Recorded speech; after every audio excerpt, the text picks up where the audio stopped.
Behind these wrought iron gates lies a hidden chapter of Lafayette's history. This is another episode of Discover Louisiana with the Cajun Conjurer, where we uncover the hidden mysteries, legends, and sacred places of the Bayou State.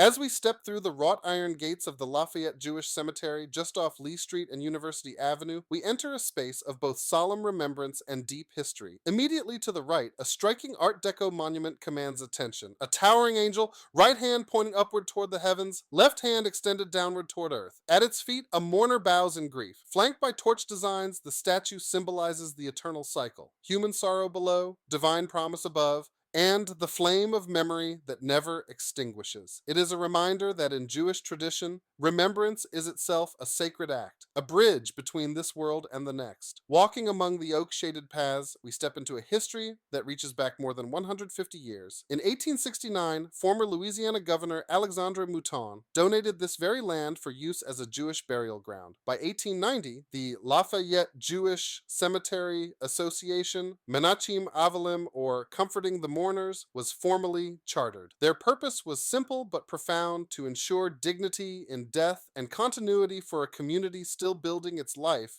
in the Cajun capital.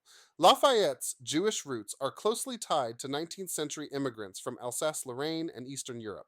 Drawn here by familiar French language and culture, they soon wove themselves into the civic and economic fabric of Vermilionville, as the town was then known. Though their numbers were small, their influence was immense. Here rest some of the most important figures in Lafayette's history. Maurice Heyman, a visionary merchant, transformed Lafayette into a hub of commerce and oil exploration, developing the Heyman Oil Center and laying the foundation for modern industry in South Louisiana.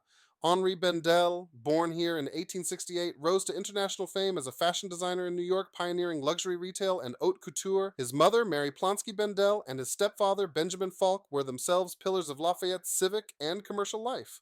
Falk's Opera House once being the city's cultural heart, and families like the Levys, Plonskys, and Wises kept the lifeblood of Jewish business and philanthropy flowing, their legacies shaping schools, charities, and civic institutions. The Jewish cemetery was the first step in organizing Lafayette's Jewish community. A synagogue followed soon after, with Rodef Shalom built in 1889, later evolving into today's Temple Shalom.